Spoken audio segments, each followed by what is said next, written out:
Allah n'aime pas les traîtres. Allah n'aime pas les traîtres tout simplement parce que ce sont des gens qui ne sont pas véridiques. Ce sont des menteurs. Et Allah subhanahu wa ta'ala déteste les menteurs. Le traître, c'est celui qui va avoir un double discours, un double visage. Devant toi, un visage bienveillant et un discours bienveillant, alors que derrière toi, c'est un traître. Il va trahir tes secrets, il va trahir tes conversations secrètes que tu as eues avec lui peut-être. En fait, c'est quelqu'un qui n'est pas véridique, c'est quelqu'un qui a un double visage, un double discours. Et ce sont les pires des gens. C'est pour cela que le prophète sallallahu alayhi wa sallam a dit « Inna min sharri nasi dhal wajhayn » qu'Allah nous en préserve. Parmi les pires des gens, ce sont les gens au double visage. Celui qui va voir un groupe de personnes avec un certain visage, ou une personne tout simplement. Et il va voir une autre personne ou un autre groupe de personnes avec un tout autre visage. Donc tu ne peux pas avoir confiance en ce genre de personne. Le traître, c'est celui qui, quand tu vas te confier à lui, il va dévoiler tes conversations secrètes. Le traître, c'est celui qui va quelquefois venir te rapporter des choses sur une personne, soi-disant parce qu'il y a une nécessité et un besoin de te rapporter des choses sur une personne. Mais quand il va voir l'autre personne, il va rapporter des choses sur toi. En fin de compte, c'est quelqu'un qui trompe les gens, mais en fait, il ne fait que se tromper lui-même, tromper sa propre âme perdue. Le traître, qu'Allah subhanahu wa ta'ala nous en préserve, crée des dégâts, crée des conflits, aime la calomnie, aime avoir ce comportement soi-disant de bienveillant, de personnes sages, de personnes douces, de personnes tendres, de personnes, alors que c'est simplement un loup qui vient avec l'apparence d'une brebis, hein, si l'expression est bonne. Donc c'est pour cela que le prophète lui-même, alayhi afdalus salatu wa taslim, s'éloignait des traîtres, s'éloignait des gens qui ne sont pas dignes de confiance. Plus que cela, lui-même cherchait protection auprès d'Allah subhanahu wa ta'ala parce que, attention, personne n'est à l'abri.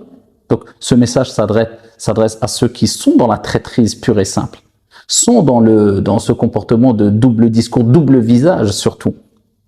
Cachent ici le mal qu'ils ne veulent pas montrer, ils ont oublié qu'Allah dévoile le mal. Mais ça s'adresse aussi à nous qui, on espère ne pas être des traîtres, hein, qui ne sommes pas à l'abri de tomber dans la traîtrise un jour ou un autre. Eh bien, le prophète lui-même, alayhi salatu wassalam, wa huwa man huwa, il cherchait protection auprès d'Allah azza wa jalla contre la traîtrise. Et il disait, wa a'udhu bika min al-khiyana. Et je cherche protection auprès de toi contre la trahison. Le croyant ne trahit pas. Le croyant est loyal. Le croyant est fidèle. Le croyant est juste. Le croyant est équitable. Et c'est pour cela qu'il faut faire attention à qui on fréquente. Il faut faire attention tout simplement à qui sont nos fréquentations. Puisque quand tu as une fréquentation, tu as tendance à te confier à cette personne-là et tu ne sais pas si c'est un traître ou pas, si ce n'est si la personne a fait ses preuves. Avant de se confier, il ne faut pas se précipiter, premièrement, parce que tu ne sais pas qui est en face de toi. Donc tant que tu n'as pas côtoyé une personne qui a fait ses preuves, tu as une certaine expérience avec lui, il y a une amitié qui est basée sur une certaine longévité, bien fais attention. Et de toute manière, comme disait Ali ibn Abi Talib radiyallahu anhu wa arda, garde toujours une certaine distance ou une certaine mesure dans tes relations avec autrui, parce que tu ne sais pas de quoi est fait demain. Que les personnes en face de toi soient considérées comme étant des personnes bonnes ou mauvaises. Il disait, une parole qui lui est attribuée du moins, lorsque tu aimes, aime avec modération, et lorsque tu détestes, déteste avec modération. Allah! Quand tu aimes une personne, avec une certaine modération, parce que si tu n'as pas une certaine modération, tu vas trop te lâcher, trop te confier, et tu vas te précipiter dans cette relation très intime, très proche avec lui, et peut-être demain, cet ami-là deviendra ton ennemi, et tu vas le regretter, parce que peut-être ça sera une personne qui non seulement est un ennemi, puisqu'il peut avoir des ennemis qui restent loyaux et justes et équitables et véridiques, mais peut-être ça sera un ami traître qui va tout dévoiler, ce qu'il y avait entre toi et lui. Et quand tu détestes, avec modération, ولا يجرمنكم شنآن قوم على ألا تعدلوا اعدلوا هو أقرب للتقوى. Que la haine que vous avez envers une personne, par exemple, ou un groupe de personnes, ne vous pousse pas à être injuste, inéquitable. Soyez juste, cela est plus proche de la piété. Reste objectif. Quand tu détestes une personne, et si tu as tes raisons, garde une certaine mesure dans ton sentiment que tu as envers lui. Ce sentiment de dégoût vis-à-vis de lui ou de haine quelquefois, bien que la haine c'est mauvais. Donc attention, une mesure. Pourquoi peut-être que cet ennemi deviendra ton ami? Et tu vas le regretter. Tu vas te dire, voilà, j'ai pas contrôlé ma colère vis-à-vis de lui. J'ai dit des choses irrattrapables. J'ai fait des choses irrattrapable, alors qu'aujourd'hui c'est mon ami. Peut-être que, en fin de compte, je m'étais trompé. Tu vois, toujours une certaine mesure. Quand tu aimes, pour aussi ne pas être trop déçu. Parce qu'il y a des gens qui vont trahir ta confiance et ça peut faire mal. Il y a des gens à qui tu vas apporter énormément de choses, mais c'est des ingrats. Et peut-être au bout de 20 ans, 30 ans, hein, la personne va être ingrate et va te trahir ta confiance. Donc c'est pour cela il faut toujours garder une certaine mesure. C'est pas toujours facile, mais c'est important aussi. Surtout dans certaines situations, c'est très difficile de garder une mesure. Quand par exemple, on parle de couple par exemple, et on voit les dégâts aujourd'hui, peut-être aujourd'hui plus qu'hier.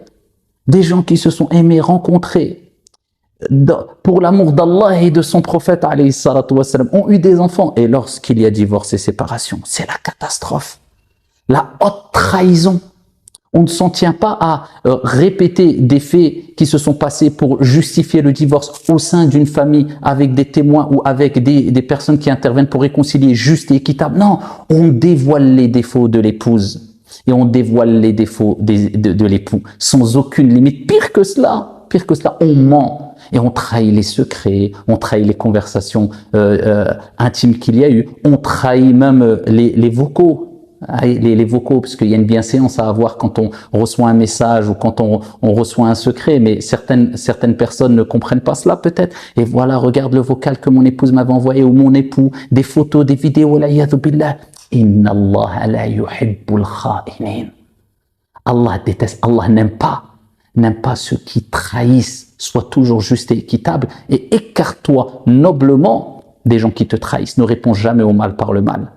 Mais évite le mal, repousse le mal avec sagesse et intelligence et réponds au mal par le bien. À ce moment-là, tu auras compris les choses. Et quand tu vois qu'on t'a trahi, eh bien, remets-toi en Allah subhanahu wa ta'ala. Prononce cette parole, Hasbunallah wa ni'mal wakil. Allah me suffit et quel bon protecteur, quel bon garant. Et détourne-toi noblement. Et celui qui a fait du mal, celui qui a semé du mal, Wallahi wa Rabbil Kaaba, il récoltera le mal. Celui qui a fait du bien et qui a semé le bien ne récoltera que le bien. Inna Allah la yudi'u ajran muhsinin. Allah ne fait pas perdre la récompense des bienfaisants. Donc, garde une juste mesure dans tes relations avec les gens. Demande à Allah de te préserver de la trahison et des traîtres. Et quand on te fait ici un acte mauvais, un acte traître ou un comportement de traître envers toi, détourne-toi noblement, sagement et calmement, qu'Allah subhanahu wa ta'ala nous préserve de tout mal. Wassalamu alaikum.